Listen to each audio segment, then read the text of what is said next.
법률 고민을 속 시원히 해결해 드립니다. 시청자와 함께하는 TV 법률 세상, 이번 주부터요, 다양한 사례자들의 고민을 함께 풀어가면서 생활에 꼭 필요한 법률 상담들을 알려드리도록 하겠습니다.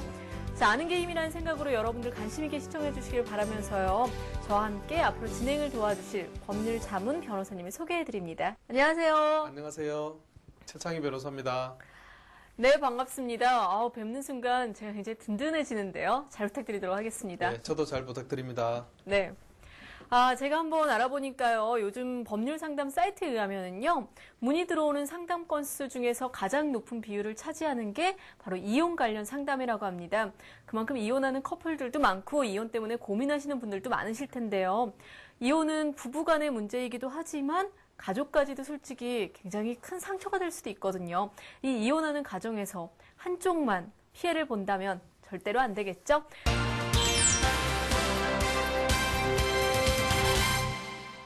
자, 그래서 오늘 이 시간에는요, 이혼에 관련된 사례자들의 이야기를 한번 들어보고 저희가 상담을 해드리도록 하겠습니다. 먼저 첫 번째 사례자분이 나와 계신데요. 어떤 사연 때문에 고민을 하고 계신가요? 저는 이제 결혼한 지 10년째 접어들고 있는데 글쎄 남편이 못 살겠다고 이혼을 하자고 하네요. 제가 여기저기 빚이나 지고 다닌다고 저랑은 더 이상 못 살겠다는데 사실 저도 억울하거든요. 제가 빚을 지긴 했지만 그 돈으로 남들처럼 백화점 가서 사치를 한 것도 아니고 혼자 딴 주머니 찬 것도 아니고 다 그게 생활비로 쓴 거였거든요. 결혼하고 나서 남편은 생활비를 제대로 준 적도 없고 일을 하긴 했지만 그 전에 빚을 시어머니가 갚아줘서 남편이 벌어오는 돈 다 시어머니가 관리해오셨어요. 그래서 저는 보험일도 하고 조그맣게 옷가게도 하면서 그렇게 생활했는데 없는 돈에 남편 용돈까지 챙겨줬어요. 갯돈으로 300만 원 타서 오히려 남편 카드값도 갚아준 적도 있고요. 나중에는 시어머니가 시누이를 데리고 살면 생활비를 보태준다고 해서 같이 살았는데 시어머니 말만 그랬지 생활비도 안 주고 거기다 시누이 카드값 때문에 신용불량이 돼서 저는 결혼 반지까지 팔아서 빚까지 갚아줬는데 그렇게 살다 도저히 살기 힘들어서 쓰면 안 될 사채를 썼어요. 근데 아시다시피 사채라는 게 그렇잖아요. 이자가 말도 안 되게 높다는 걸.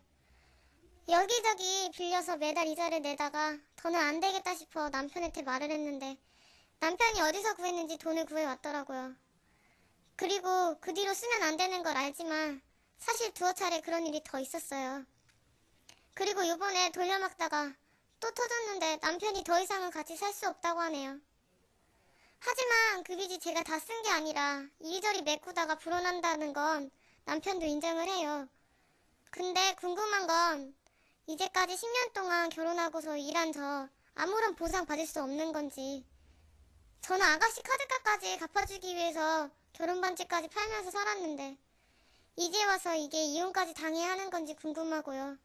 만약 이혼을 하게 된다면 남편 명의로 된 시어머니 집, 그러니까 저희 시댁 재산에 대해선 재산 분할이 가능한지 너무 알고 싶습니다. 꼭 좀 알려주세요. 네, 지금 사연을 들어봤는데 씁쓸하네요. 지금 사례자분이 남편으로부터 이렇게 이혼을 요구받고 계신데 이유가 부인이 쓴 사채빚 때문이에요. 근데 이 사채빚이 부인 때문인 건 아닌 것 같고요. 가족과 이렇게 좀 생활비 때문에 지금 사채빚을 사용을 하셨는데 이게 이혼 사유가 될까요? 네, 경제적인 이유로 해도 이혼 사유가 됩니다. 배우자의 방탕이라든지 지나친 사치라든지 상습 도박이라든지 이런 경우에 있어서 이런 경제적인 이유로 해서 이혼 사유가 됩니다. 그럼 이혼 소송 시에 어떤 이혼 사유들이 있을까요? 예, 우리 민법상 이혼 사유로는 배우자의 유기행위, 배우자의 부정행위, 배우자가 타방 당사자로부터 심의부당한 대우를 받았을 때, 배우자의 직계존속으로부터 심의부당한 대우를 받았을 때, 그다음 생사가 3년간 불분명할 때, 기타 혼인을 계속하기 어려운 중대한 사유가 있을 경우에 한해서 이혼 사유로 할 수 있습니다. 네, 정말 다양한 이혼 사유들이 있는데요. 근데 이 사례자분 같은 경우에는 사채빚이 이혼 사유인데 사치할 목적이 아니라 정말 생활비 때문에 쓰신 것 같거든요. 네. 이런 경우에도 혹시 이혼 사유가 될까요? 네, 맞습니다. 이러한 경우에 있어서는 배우자가 빚을 지게 된 경위가 개인의 사치라든지 방탕이라든지 이런 목적이 아니라 네. 가족의 생계를 위해서 부득이하게 빚을 지게 된 경우이기 때문에 이 경우에 있어서는 이를 사유로 해서 유책 배우자라 보기 어렵기 때문에 이혼 사유로 삼기는 어렵다고 하겠습니다. 저는 지금 궁금해지는 게 빚이 궁금하거든요. 요거는 누가 갚아야 되는 걸지 부인이 다 갚아야 되는 건가요? 예, 원칙적으로 부부 사이에 있어서는 우리 민법상 일상가사에 관해서 타방 당사자가 이에 대해서 책임이 없다고 명시하지 않는 한 이에 대한 연대 책임이 있습니다. 네. 이러한 일상가사의 범위가 어느 정도가 되는지가 문제되는데요. 보통 그렇죠. 예, 일상생활을 위해서 어떤 금전 차용을 한다든지 공과금 납부라든지 교육비라든지 양육비 이런 경우에 있어서는 일상가사의 범위에 포함되기 때문에 그 배우자 일방이 이런 용도로 채무를 지었다 하더라도 타방 당사자는 특별한 사유가 없는 한 연대 책임을 지게 되어 있습니다. 그렇지만 일반적으로 인정되는 건 아니고요. 그에게 빚을 지게 된다든지 했을 경우에 있어서는 일상가사로 보기 어렵기 때문에 이에 대해서는 타방 배우자가 법적인 책임이 있다고 보기는 어렵겠습니다. 네. 지금 부인분께서 자금이 좀 힘드셔가지고 사채까지 빚을 지셔야 하는 상황인데 남편분의 재산 같은 경우에도 시어머님께서 관리를 하시고요. 집도 남편 명의이긴 하지만 시댁 재산이고 이런 경우에 시댁에게 좀 청구를 할 수 있지 않을까 싶은데 어떤가요? 예, 우리 민법상 이혼 소송에 있어서 상대방 배우자한테 재산 분할 청구권을 행사할 수가 있습니다. 네. 그 재산 분할이라는 것은 혼인 중에 공동으로 이룩한 재산에 대해서 서로 자기들 기여한 부분만큼 자기한테 분할해 달라고 청구할 수 있는 것입니다. 그렇지만 타방 시댁이라든지 시댁을 상대로 해서는 이 재산 분할 청구를 하기는 어렵다고 하겠습니다. 이 사안의 경우에 있어서는 네. 배우자의 수입을 시어머니가 관리하고 있었고 그 부동산도 남편의 명의로 돼 있었기 때문에 이에 대해서는 재산 분할 대상으로 삼아서 재산 분할 청구권을 행사하면 되겠습니다. 네, 알겠습니다. 많은 고민이 해결되시기를 바라고요. 이와 비슷한 고민 때문에 지금 고민을 하고 계시거나요. 아니면 좀 고민이 있는데 상담을 받고 싶다 이런 분들이 있으시다면 아래 나가는 전화번호로 안내받으시기 바랍니다. 저희가 친절하게 안내해드리도록 하겠습니다. 자, 그럼 두 번째 사례자를 만나볼까요? 제가요, 지금 간통으로 고소를 당한 상황인데요. 너무 답답한데 부모님한테도 말씀드릴 수도 없고 친구들한테도 말 못하게 갖고 나왔거든요. 제가 2년 전쯤에 아직 대학생일 때 아르바이트 하다가 만난 남자가 있는데 제가 그때만 해도 어리기도 했고 너무 잘해주고 해갖고 사귀게 됐는데 근데 저는 정말 유부남인 줄은 몰랐고요. 졸업하면 결혼부터 하자고 해갖고 진지하게 깊게 사귀게 됐는데 근데 이 남자가 알고 보니까 유부남인 거예요. 정말 너무 화도 나고 분하고 눈물도 나고 해갖고 처음엔 저도 혼인빙자 가늠으로 고소하려고까지 했었어요. 근데 이 남자가 계속 미안하다고 매달리고 곧 이혼할 거라고 달래고 하니까 마음이 너무 약해지는 거예요. 그래도 한때 진짜 사랑했던 사람인데 고소하고 뭐하고 하는 상황까지는 솔직히 가고 싶지 않았어요. 그래서 일단 고소하려고 했던 것도 포기하고 그렇게 했는데 아니 세상에 얼마 전에 경찰서에서 연락이 온 거예요. 그 사람 부인이 지를 간통죄로 고소를 했으니까 조사를 받으러 나오라는 거예요. 알고 보니까 이 사람이 상습적으로 바람을 피는 사람이었던 거예요. 그 부인 또 당하다가 보니까 얼마나 치밀하게 준비를 했는지 저랑 같이 있었던 사진이랑 통화 기록까지 다 증거물로 첨부해갖고 저를 간통으로 고소하겠다고 고소장을 넣은 거예요.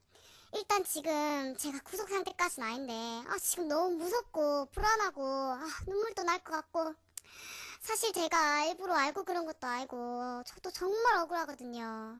정말로 제가 다 잘했다는 건 알지만 전 아직 나이도 어리고 직장 문제도까지 걸려있는데 이렇게 되면 정말 저만 망가지게 될 게 뻔하고요. 어떻게 하면 좋을지 모르겠어요. 혹시 제가 지금이라도 혼인빙자 가는 뭐 이런 걸로 맞고소를 해야 좋은 건지 정말 법적으로 조치를 취할 수 있는 방법이 있는지 너무 궁금해요. 네, 주변에서 이런 사연 같은 경우에는 자주 들리는 사연 같아요. 좀 안타까운 사연이긴 한데요. 혼인 빙자, 유부남인지 몰랐다는 거죠. 이런 경우에는 어떻게 간통죄가 성립이 될까요? 또 간통죄가 없어졌다는 얘기도 있고요. 네. 어떻게 되나요? 예, 간통죄는 없어지진 않았고요. 네. 간통죄가 되기 위해서는 행위자가 자기 또는 상대방에게 배우자 있다는 사실을 인식해야 되므로 본 사안과 같은 경우에는 배우자가 있다는 것을 몰랐기 때문에 이때는 간통죄가 성립되기 어렵다고 할 것이고, 판례도 마찬가지로 배우자가 있다는 것을 인식하지 못한 상황에서 네. 간통한 경우에 있어서는 처벌이 안 된다는 입장입니다. 그래서 지금 이분이 억울하시다면서 혼인빙자 간음죄로 바꿔서를 좀 하고 싶다 이렇게 생각을 하고 계신데 어떻게 가능할까요? 우선 혼인빙자 간음죄라는 것은 혼인을 빙자하거나 기타 위계로서 엄형의 상습 없는 부녀를 간음한 경우를 말합니다. 이 경우에 있어서 엄형의 상습 없는 부녀라는 것은 불특정 다수를 상대로 성행위를 하지 않는 것을 의미하는 바, 이 경우에 있어서 윤락녀라든지 하는 경우에 있어서는 간음죄가 성립되지 않습니다. 이 사안의 경우에 있어서는 요남의 마치 유부남인데도 요남인 것처럼 속여서 그렇죠. 간음을 한 거기 때문에 여기에 대해서는 성립이 된다고 할 것입니다. 그러나 이 혼인빙자 간음죄는 작년 2009년 11월 26일 헌법재판소에서 위헌 결정을 받아서 현재로서는 이 법이 적용이 되지 않습니다. 그래서 고소를 하더라도 처벌하게 할 수는 없습니다. 네, 안타깝네요. 네, 그럼 이렇게 위헌 결정이 난 사안 같은 경우에는요, 어떻게 보상을 받을 수 있는 방법 같은 거는 없나요? 네, 이 사안의 경우에 있어서는 네. 혼인빙자 간음죄로는 처벌받게 할 수는 없고요. 우선은 민법상 상대방이 속여서 이렇게 정조를 유린한 것이기 때문에 이에 대해서 사기죄는 성립이 되지는 않고요. 네. 다만 정조를 유린한 부분에 대해서 불법 행위로 인한 손해배상 청구는 할 수가 있습니다. 네, 그렇군요. 근데 이렇게 손해배상 청구를 하려고 소송을 했는데 이분이 계속 거짓말을 해요.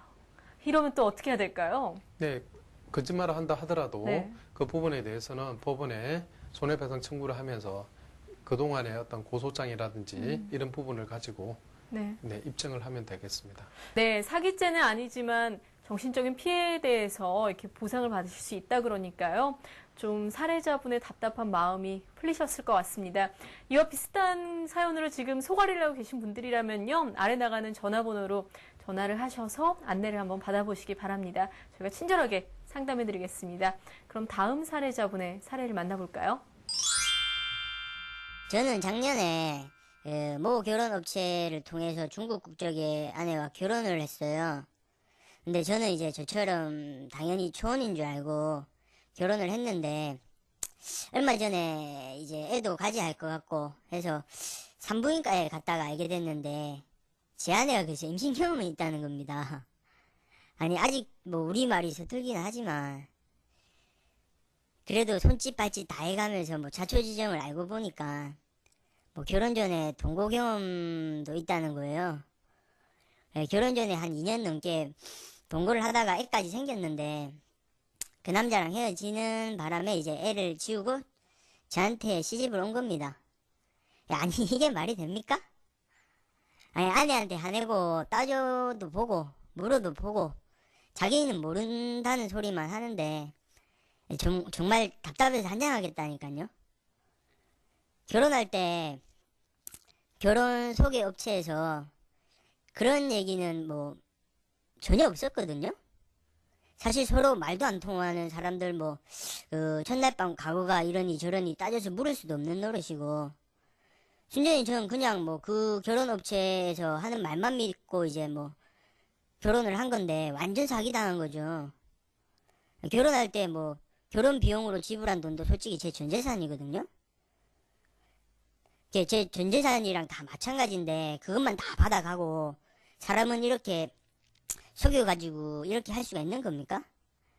아 솔직히 이렇게 알게 되니까 이제 아내라는 사람의 과거가 전부 다 의심스럽고 심지어 이제 어떤 사람이었을까 뭐 싶어 무섭기까지도 합니다. 이제 다른 일도 아니고 한 가족을 이루는 일인데 이렇게 거짓말로 해갖고 계속 의심하면서 도저히 못 살 것 같거든요.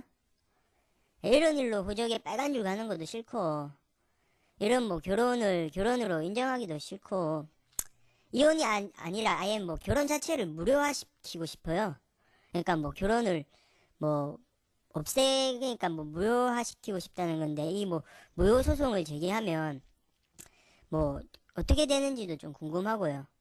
그다음 저한테 뭐 이런 사실을 속이고 결혼을 주선한 결혼 업체를 대상으로도 피해 보상을 받을 수 있는지도 좀 알고 싶고 그게 궁금합니다, 진짜.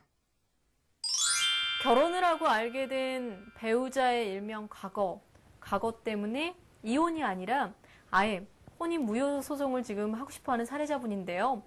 혼인 무효 소송, 이 단어가 낯설게 느껴지시는 분도 계실 것 같습니다. 정확하게 어떤 건가요? 예, 혼인무효 소송이라는 것은 호적상 혼인신고는 돼 있으나 부부 사이에 혼인을 바라는 의사의 합치가 없는 경우를 말하고 그다음 건친혼 관계라든지 이런 경우에 있어서는 혼인무효 소송을 제기할 수 있습니다. 만약에 혼인 무효 소송이 판결이 나게 되면은요, 어떻게 되는 건가요? 예, 혼인무효 소송 판결이 되면 판결 확정을 받은 후에 호적 증정 신청을 하게 됩니다. 그러면 부부가 아닌 것으로 되고 네. 그 사이 태어난 자녀는 혼인외자가 됩니다. 그렇군요. 그러면 혼인 무효 소송 판결을 통해서 손해배상도 가능한가요? 네, 가능합니다. 이 경우에 있어서는 혼인무효에 있어서 상대방 기책이 있는 당사자에 대해서는 네. 손해배상 책임을 지을 수가 있습니다. 이번 사례자분 같은 경우에는 그 결혼 전에 임신과 그리고 동거 사실을 밝히지 않았다. 그래서 이제 좀 혼인 무효 소송을 지금 청구를 하고 싶어 하시는데 이게 원인이 될 수 있을까요? 예, 혼인무효 사유라는 것은 호적에 신고는 돼 있으나 혼인의 의사의 합치가 없는 것을 말합니다. 혼인의 의사라는 것은 서로가 부부 관계를 설정하려는 의사를 말하는데 네. 이러한 의사의 합치가 없는 경우를 말하는데 네. 본 사안에 있어서는 혼인을 하려는 의사는 있었으므로 여기에 대해서는 혼인무효 소송을 제기하기는 어렵다고 하겠습니다. 다만 사안의 경우에 있어서는 혼전에 네. 임신 사실이라든지 동거 사실이 있는 경우 이에 대해서는 어떻게 할 것인가? 그렇죠. 우리 민법에 혼인하기 전에 상대방이 기타, 악질, 중대한 사유에 해당되는 경우에는 혼인 취소 사유를 삼을 수가 있습니다. 이 경우에 있어서 혼전 동거라든지 혼전 임신이라든지 동거까지 했다는 사실을 그 당시에는 몰랐으므로 이러한 사유를 알게 된 날로부터 이에 대해서는 혼인을 계속하기 어려운 중대한 사유라 볼 수가 있으므로 혼인 취소 청구를 할 수가 있습니다. 다만 혼전 임신 사실만 있다는 것만 가지고는 이를 혼인 취소 사유로는 삼을 수 없다 하겠습니다. 사례자분 같은 경우에는 아내분이 외국인이셔서 지금 결혼 중개 업체를 통해서 소개를 받으셔서 이 소개받은 업체한테 피해 보상을 청구할 수 있을지가 또 궁금해지는데요. 청구할 수 있을까요? 이 경우에 있어서 중개인이 사전에 혼전 임신 및 동거 사실을 알고도 고지하지 않았다면 이에 대해서는 책임을 물을 수 있을 것입니다. 그렇지만 혼전 임신이라든지 동거 사실 등은 개인의 내밀한 영역에 속하는 부분이라서 중개인이라 하더라도 그 당사자한테 이러한 내용을 묻기가 쉽지 않은 부분이기 때문에 이 부분을 모르고 보지 못했다면 여기에 대해서는 책임을 지기 어렵다고 하겠습니다. 참고로 결혼중개업에 관한 법률에 의하면 결혼중개업자가 고의나 가실로 손해를 끼쳤을 때는 의뢰인에게 손해를 끼쳤을 때는 이에 대해서 손해배상 책임을 지게 하고 있습니다. 네, 그럼 결론적으로 이 사례자분이 말씀하신 아내가 혼전 임신과 동거 때문에 혼인 무효 소송을 하고 싶어 하셨는데 이런 경우에는 판결이 나기가 어려울까요? 네, 혼인 무효 소송은 그 혼인의 의사의 합치가 없는 경우에 성립하는 사유를 삼을 수가 있는데 이 사안의 경우에 있어서는 혼인의 의사는 있었기 때문에 혼인 무효 소송은 제기할 수 없습니다. 다만 혼전 임신 및 동거 사실은 혼인을 계속하기 어려운 중대한 사유에 해당되기 때문에 이를 사유로 해서 혼인 취소 소송을 제기하면 혼인 취소는 할 수가 있겠습니다. 이 경우에 있어서 혼인 취소 소송에서 인용이 되면 그 상대방 당사자에 대해서 그 손해배상 청구를 할 수 있겠습니다. 다만 중개인에 대해서는 중개인이 사전에 이러한 내용을 알지 못했다면 여기에 대해서는 손해배상 책임을 청구하기는 좀 어렵다고 하겠습니다. 네, 오늘 굉장히 다양한 법률 정보들을 통해서 지금 상담을 받고 있습니다. 시청자 여러분들도 언제든지 안내가 가능하다는 거 알고 계시죠? 전화를 걸으셔서 궁금하신 사항이 있으시면 한번 안내를 받아보시기 바랍니다. 그동안 괜히 고민했구나 이런 생각들 하시게 될 겁니다. 자, 그럼 다음 사례자분 사연 한번 들어볼까요? 저는 현재 대학생이고요. 이혼을 간절히 원하시는 어머니를 대신해서 여쭤보고 싶은 게 있어 나왔습니다. 아버지가 제가 어렸을 때부터 걸핏하면 외도를 하셔서 어머니는 평생 썩어 끓이면서도 저희들 때문에 참고 사셨습니다.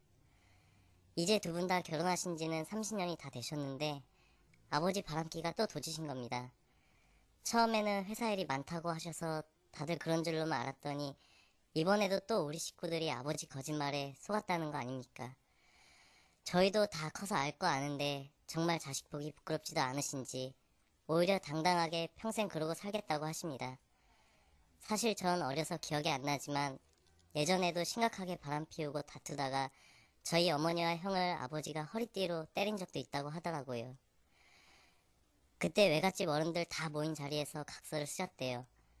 다음에 이런 일이 생기면 맨몸으로 집을 떠난다고 하고 옆에 계시던 외갓집 어른들과 아버지, 어머니 두 분 다 도장을 찍었다고 합니다.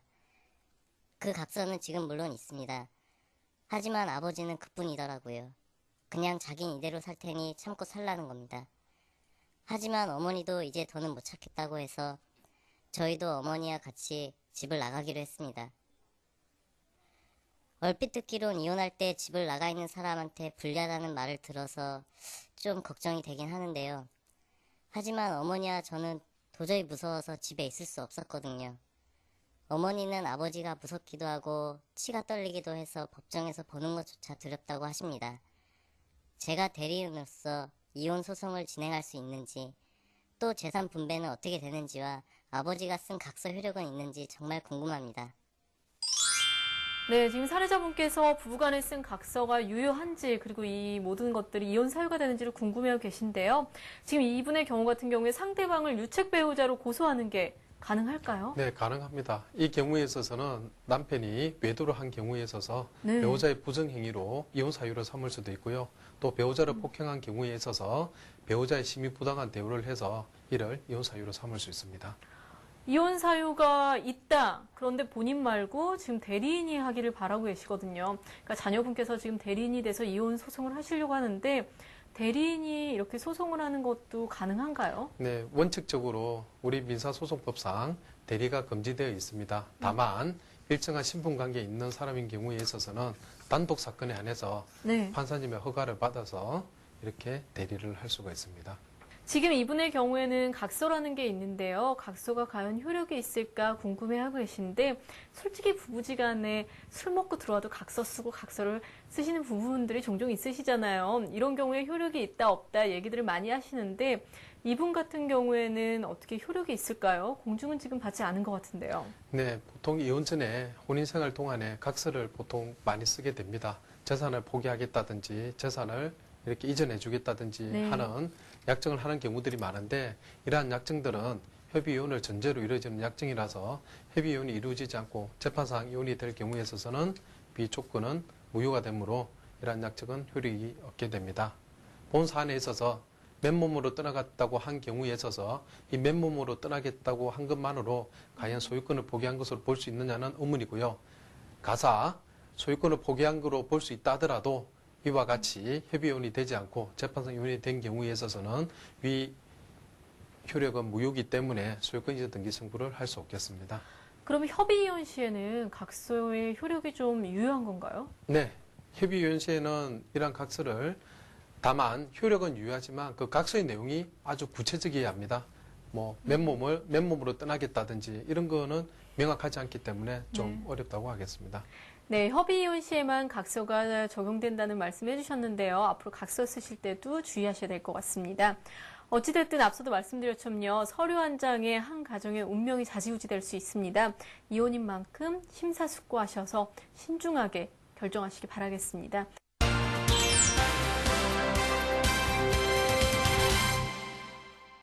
시청자와 함께하는 TV 법률 세상, TV 법률 세상의 문은 활짝 열려 있습니다. 아래 나가는 전화번호로 전화를 하시면은요, 법률적인 고민에 대한 안내를 해드리니까 시청자 여러분들께서 언제든지 고민이 있으시다면 바로 전화를 해주시기 바랍니다.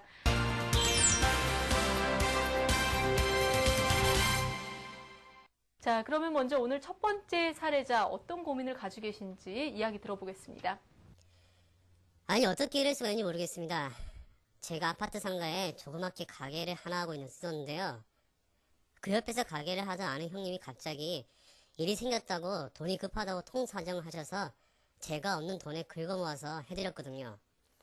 그러면서 형님 고맙고 미안하다고 본인이 전세 등 계약에 대해서 저한테 전전세 계약서를 써주셨어요. 그리고 거기다가 특약사항으로 만약에 전세권자가 원하면 언제든지 가게를 처분하는 게 가능하다는 조항까지 넣었습니다. 그러니 저는 안심하고 있었죠.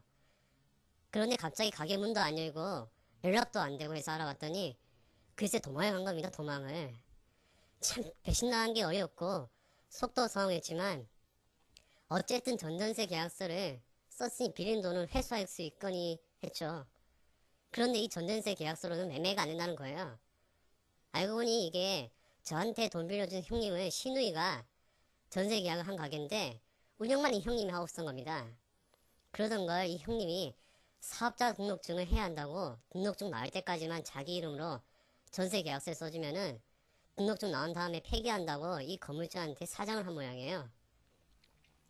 아, 그래놓고 그 계약서를 가지고 저한테 돈을 빌리면서 전전세 계약서를 쓴 거죠. 그러니 이게 사람 미치고 한장을 노리신 겁니다. 건물주는 난 모른다지.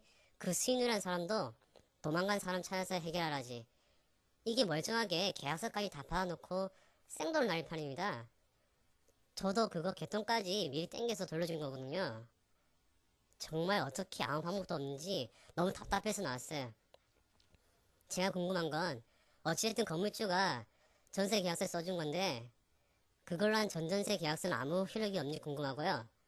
잘못된 걸 알면서도 전세 계약서를 이중으로 써서 저한테 이런 피해가 한 건물주는 책임이 없는 건지 제가 피해 보상을 받을 방법은 없는지 궁금합니다.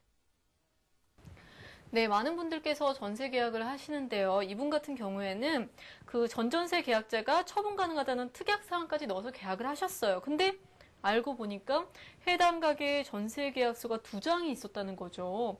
어떻게 보면 참 황당한 사항인데요. 변호사님, 전전세 계약 자체는 이게 합법적인 건가요? 네, 합법적입니다. 전전세 계약이라는 것은 임차인이 그의 임차물을 제3자에게 사용 수익하는 계약으로서 가능한 계약입니다. 근데 지금 같은 경우에 건물주가 나는 이런 거를 몰랐다. 이런 입장인데 건물주의 허락 없이도 전전세 계약이 가능한가요? 네, 건물주의 허락 없이 전전세 계약을 하는 것은 가능합니다. 그렇지만 우리 민법상 임대인의 동의 없이 전전세한 경우에 있어서는 임대인이 임대차 계약을 해지할 수가 있습니다.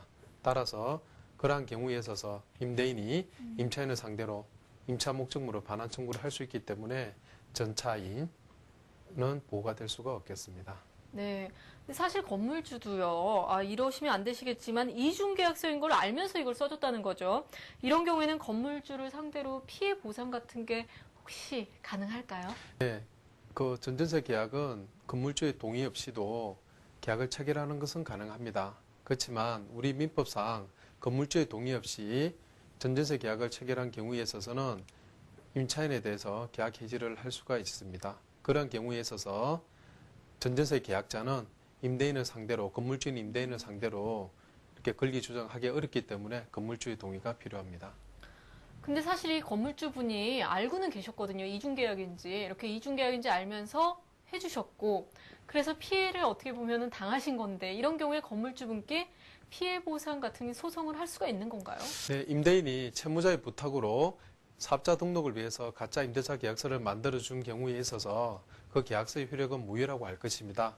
그렇지만 이 경우에 있어서 전전세 계약자는 그 원 임대차 계약서를 믿고 돈을 빌려준 것이기 때문에 선의의 제3자에 해당된다면 보호받을 수 있다고 하겠습니다. 사안의 경우에 있어서 채무자가 그 임차물을 직접 점유하고 있었고 임대차 계약서가 있었기 때문에 이 제3자는 그걸 신뢰했다고 볼 수 있기 때문에 이 경우에 있어서는 보호되는 제3자에 포함될 여지가 충분히 있다고 보여집니다. 따라서 이 경우에 있어서 전전세 계약자는 임차인이 임대인에게 대해 가지는 임대차 보증금 반환 채권에 대해서 대위해서 권리 행사를 할 수 있겠다 하겠습니다. 다만 그 대위권은 임대차가 종료 시에, 원 임대차 종료 시에 대위해서 행사할 수 있다고 하겠습니다. 사례자분께서 잘 들으셨죠? 본인의 권리와 소중한 재산을 꼭 찾으시기 바라도록 하겠습니다. 자, 시청자와 함께하는 TV 법률 세상, 여러분의 참여를 기다리고 있습니다. 아래에 나가는 전화번호로 전화를 하시면요, 법률 정보를 아주 자세하게 안내해 드리도록 하겠습니다. 궁금하신 사항이 있으시다면요, 안내를 받으셔서 법률 자문 변호사분과 상담도 가능합니다. 자, 그럼 다음 사례자분을 만나볼까요? 묻고 싶은 게 있는데요. 제가 한 8년 전쯤에 아는 지인을 통해서 땅을 샀습니다. 그러니까 제 돈을 다 해서 산 건 아니고요. 괜찮은 땅, 5억 원 정도 하는 괜찮은 땅이 있는데 뭐 자기는 3억 원밖에 없는데 나머지 해가지고 같이 공동으로 땅을 사지 않겠냐 그런 제안을 받아서 저도 한번 직접 가보고 또 조건도 괜찮고 그래서 땅을 사게 됐습니다. 물론 그때 제가 그 나머지 돈이 그렇게 여유가 없었기 때문에 저도 저 친구랑 같이 각각 1억 원씩 해가지고 그분 3억 원 하고 해가지고 5억 원을 해서 땅을 샀고요. 근데 문제는 그때 그 저희가 땅 샀던 데가 투기과열 지역이기 때문에 그러니까 명의를 그 공동 명의를 할 수 없다고 하더라고요. 그래서 뭐 저희는 그분이 땅에 대해서 저희보다 더 잘 알고 또 믿을 만한 분이라고 생각했기 때문에 그분 명의로 일단은 그 땅을 샀고요. 그리고 저희는 각각 1억 원씩 건넸다는 그 명세서만 받았습니다. 뭐 그때까지는 다 괜찮았고요. 그리고 또 최근에 저희도 투자한 게 있으니까요. 그 시세를 알아보기 위해서 한번 알아봤더니만 저희가 맨 처음에 투자했을 때보다 땅값이 많이 올랐더라고요. 한 5배 정도 올랐더라고요. 그래서 저도 그렇고 저 친구도 그렇고 이제 뭐 돈이 이제 필요해서 그분한테 이제 팔자고 연락을 드렸더니만 그분이 저희한테 참 황당한 말을 하더라고요. 그러니까 그 말이 뭐냐면은 자기가 1억 원을 각각 빌렸으니까 그 1억 원 다시 돌려주고 그다음에 이자 좀 쳐가지고 돈을 돌려주겠다고 그렇게 말씀하시더라고요. 근데 저희는 그 말을 듣는 순간 너무 황당하죠. 왜냐면은 저희도 그때는 투자를 했고, 그러니까 빌려준 개념이 아니라 투자 개념으로 저희가 같이 공동으로 땅을 구매하게 됐는데 그분이 그런 식으로 얘기를 하니까 저희는 너무 황당하더라고요. 근데 문제는 저희가 그 땅을 샀을 때 뭐라 그럴까요? 그냥 그 1억 원씩 줬다는 그 명세서 그것만 받았지 그거에 대한 뭐 문서로 뭐 기록해 둔다든가 그런 건 아무것도 없었습니다. 왜냐면 그분을 믿고 있었기 때문에 저는 그런 거에 대해서는 거기까지는 생각을 못 했고요. 그리고 또 그래서 그러니까 저희 친구나 저는 이제 어떻게든 저희는 투자 개념이니까 그거 땅에 대한 뭐랄까 지분이라든가 그 배분 같은 거 그거를 받고 싶은데 그분이 그런 식으로 얘기하니까 되게 많이 걱정이 되더라고요. 그리고 제가 지금 정말로 알고 싶은 게 뭐냐면 이 땅에 대해서 지분이라든가 투자금 반환 청구 소송을 할 수 있는지 그거에 대해서 정말 알고 싶고요. 근데 또 어떤 분이 말하기를 저희가 지금 현재 땅 산 지가 8년인데 어떤 분이 10년이 지나면은 그렇게 할 수 없다. 반환 소송 같은 걸 걸 수 없다고 막 그런 말도 하시더라고요. 그러니까 그거에 대해서도 알고 싶고요. 만약에 저희가 반환 소송을 할 수 있다면, 반환 소송을 정말로 할 수 있다 그러면은 저희들이 뭘 준비해야 되는지 그런 거 좀 꼭 알고 싶습니다. 이런 경우는 주변에서 흔히 있는 일이거든요. 땅을 구매하는 데 있어서 돈을 여럿이서 모아서 사는 일. 근데 이분 같은 경우에는 지금 여럿이 돈을 모아서 사기는 샀는데 명의신탁이라는 걸 하셨대요. 정확하게 어떤 걸 의미하나요? 네, 명의신탁이라는 것은 내부적으로 소유권은 신탁자한테 두고 대외적으로 등기만 제3자 명의로 한 경우에 있어서 이때 명의신탁이라고 합니다. 그러면 명의신탁은 합법적인 건가요? 아닙니다. 과거에는 명의신탁이 강제집행 멘탈이라든지 조세포탈 등의 목적으로 악용되는 경우가 종종 있어 왔습니다. 그래서 이러한 것을 방지하고자 부동산 실권리자 명의에 관한 법률을 제정해서 명의신탁 약정은 무효로 하고 있습니다. 그럼 이렇게 모든 신탁에 있어서 명의신탁이 또 불법인 건지가 궁금하거든요. 네, 그렇지는 않습니다. 원칙적으로는 명의신탁 약정은 무효로 하고요. 다만 종중이라든지 배우자에게 명의신탁하는 경우에는 예외로 허용하고 있습니다. 다만 그러한 경우에도 강제집행 멘탈이라든지 조세포탈 목적이 없어야 하고요. 이러한 명의신탁 약정을 위반해서 한 명의신탁에 있어서 부동산 실권리자 명의에 관한 법률에 의하면 명의신탁자인 경우에 있어서는 5년 이하의 징역 또는 2억 원 이하의 벌금형, 명의수탁자의 경우에 있어서는 3년 이하의 징역 또는 1억 원 이하의 벌금형에 처하게 됩니다. 네, 그렇군요. 근데 지금 저희에게 이렇게 사례를 의뢰해 오신 분 같은 경우에 가장 궁금해하는 부분이 아마 이 소유권을 인정받을 수 있는지에 대한 문제일 텐데요. 8년 전에 산 땅이니까 지금은 이 땅의 값어치가 굉장히 올랐을 것으로 예상이 됩니다. 그렇다면 오른 땅값에 비례해서 소유권을 인정받을 수 있을까요? 네, 사안의 경우에 있어서는 A, B, C가 공동 투자해서 A 명의로 계약을 체결한 경우에 있어서 계약 명의 신탁이라고 볼 수가 있는데요. 이러한 계약 명의 신탁에 있어서 계약 명의 신탁 약정은 무효이기 때문에 이런 경우에 있어서 신탁자는 받을 수 있는 것은 그 매매 대금으로 지급한 금액에 대해서만 부당이득 반환 청구권을 행사할 수가 있습니다. 네, 일단은 처음부터 이 계약을 할 때요, 불법적인 요소가 있었기 때문에 결국 법의 보호를 좀 확실하게 받기는 힘든 것 같네요. 네, 그렇습니다. 이분들이 공동투자 약정을 해서 서로가 공유 지분으로 등기를 했다면 보호를 받을 수 있을 것인데 법에서 금지하고 있는 네. 명의신탁 약정을 통해서 했기 때문에 이렇게 보호를 상대적으로 못 받게 된 것입니다.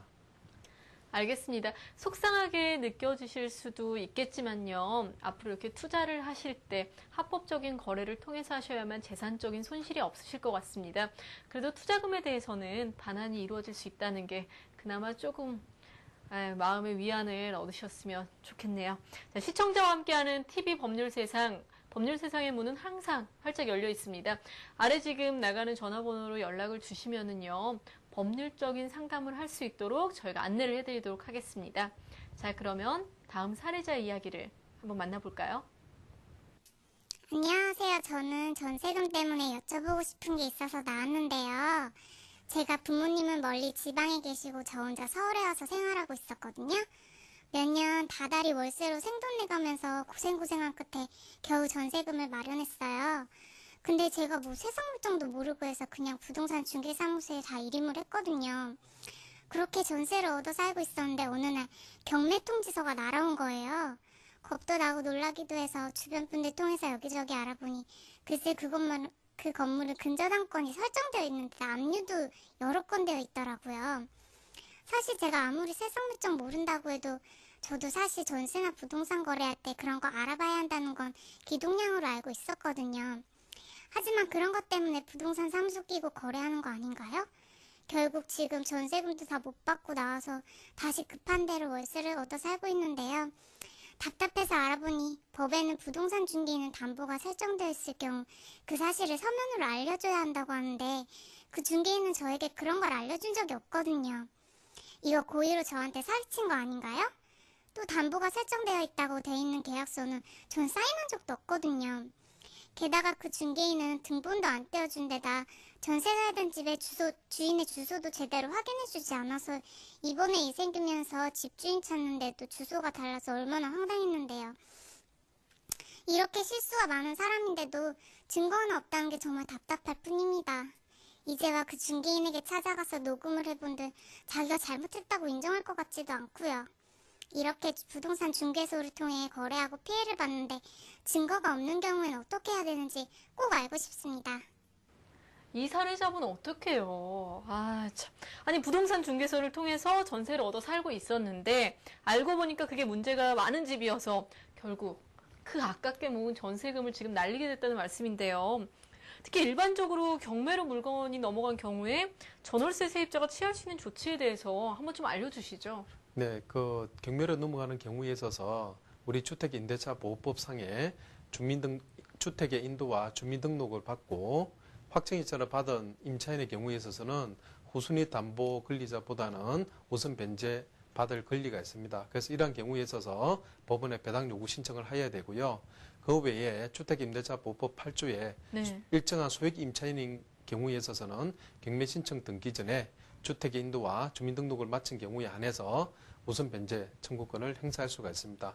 이 경우에 있어서는 지역마다 인정되는 소액 임차인 보호 범위 금액이 다른데요. 서울의 경우에 있어서는 6천만 원 범위 내에서 2천만 원 한도 내에서 최우선 변제를 받을 수 있습니다. 또 우선 변제권을 행사했다 하더라도 나머지 못 받은 잔액이 있을 수 있습니다. 이러한 경우에 있어서는 임대인을 상대로 나머지 잔액에 대해서 임대차 보증금 반환 청구 소송을 하면 되겠습니다. 네, 지금 변호사님 말씀을 듣고 나니까 뭔가 살짝금 희망이 생기는데요. 근데 이 사례자분 같은 경우에 너무나 억울할 부분이 부동산 중개인분의 소개를 받은 거거든요.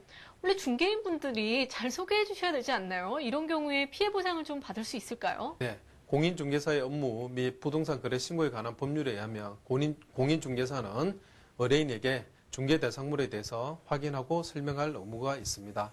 이러한 확인과 설명하는 자리에서 그 근거 자료도 제시해야 되고, 이러한 근거 자료는 중개물에 대한 등기부등본이라든지 토지대장 등을 제시해야 될 의무가 있습니다.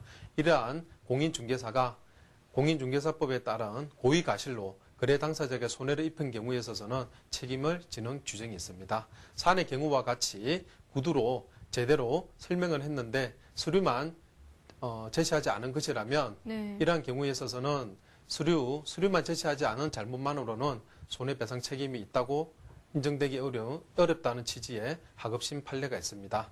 네, 그런데 이 사례자 같은 경우에는요, 서면도 제시 못 받아, 지금 구두로도 설명을 못 받았다 그러거든요. 이런 경우에는 어떻게 되나요? 네, 사례자의 제안대로 구두로도 제대로 설명을 못 받았다면 공인중개사가 설명 의무를 위반한 것이 됩니다. 이러한 경우에 있어서는 공인중개사를 상대로 손해배상 책임을 지을 수 있을 것이나, 이 사례자의 경우에 있어서도 등기부등본을 확인한다든지 이러한 의무를 제대로 하지 않았기 때문에 그 부분의 상당 부분은 가실상계되어서 손해배상액에서 그 부분은 공제가 될 것입니다.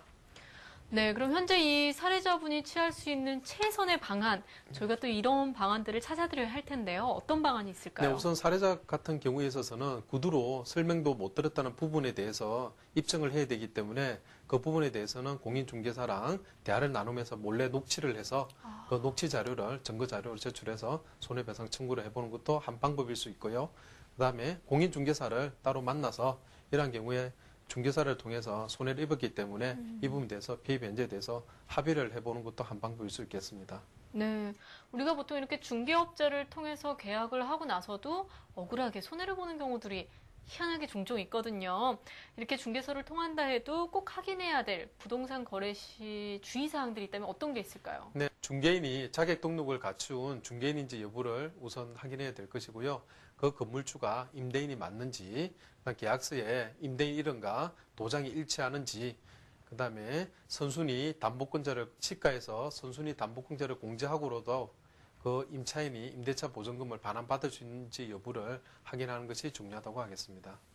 네, 잘 들으셨죠? 이렇게 중개 대리인만 믿고 모든 걸 다 맡기셨다가는요, 안타까운 사건에 휘말리실 수도 있습니다. 그래서 항상 꼼꼼하게, 신중하게 모든 부분을 체크를 다시 한번 해보시는 게 중요하실 것 같습니다. 시청자와 함께하는 TV 법률 세상, 오늘은 부동산 관련 법률 정보들을 상담을 지금 받고 있는데요. 사례자분들처럼 나도 한번 상담을 받아보고 싶다 이런 생각이 드신다면요, 언제든지 아래 나가는 전화번호를 통해서 안내를 받으시기 바랍니다.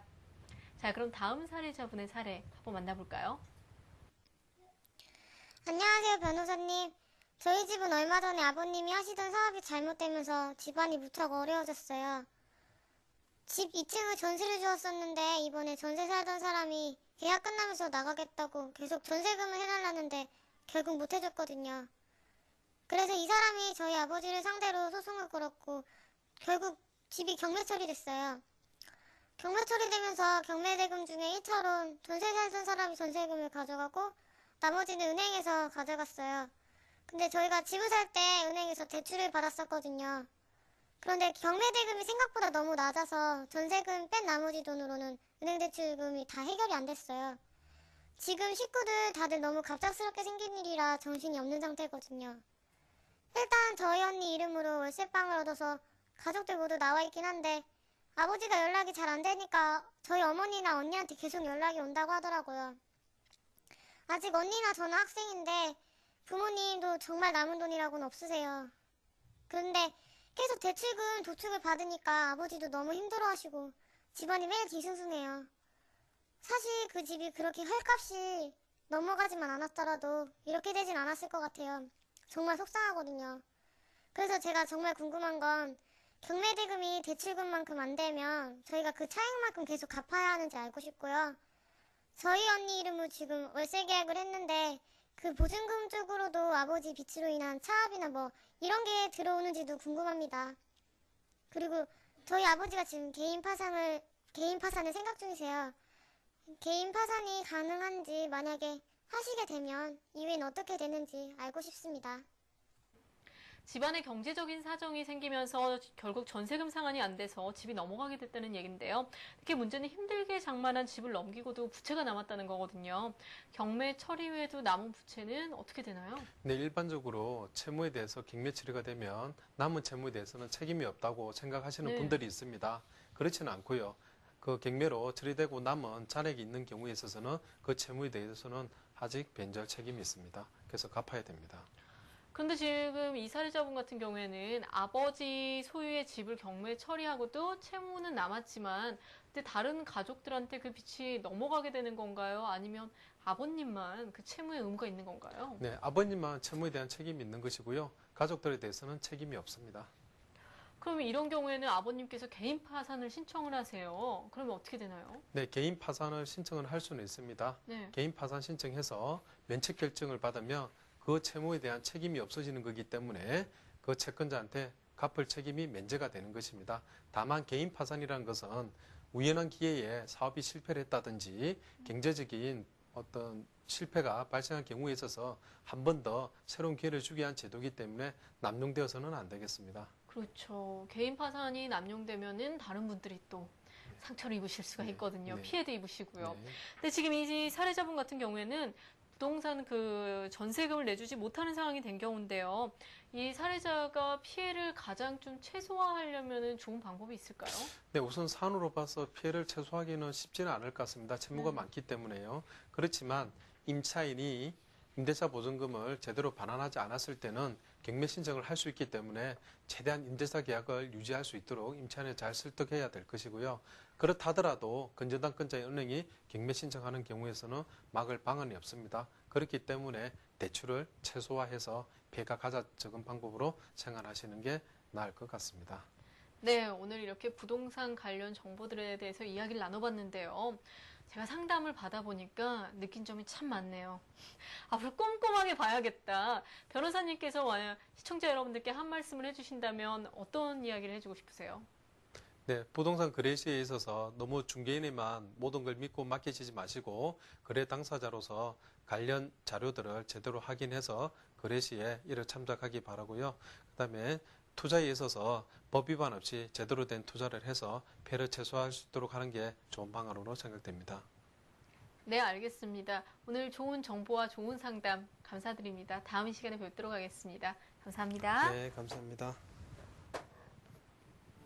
네, 시청자 여러분 도움이 되셨나요? 시청자와 함께하는 TV 법률 세상은요, 여러분들이 그동안 고민하셨고 혼자만 끙끙 앓으셨던 법률 사항들에 대해서 고민과 문제를 함께 풀어보는 시간을 마련을 하고 있습니다. 언제든지 궁금하신 사항이 있으시면요, 아래 나가고 있는 안내 전화로 전화를 걸어주세요. 그러면 안내를 받으셔서 법률 변호사 자문단까지 저희가 상담을 받을 수 있도록 연결을 해드리도록 하겠습니다. 여러분들의 고민에 조금이나마 도움이 되어드리고 싶습니다. 자, 그럼 오늘 이 시간 여기서 마무리하겠습니다. 여러분 안녕히 계세요.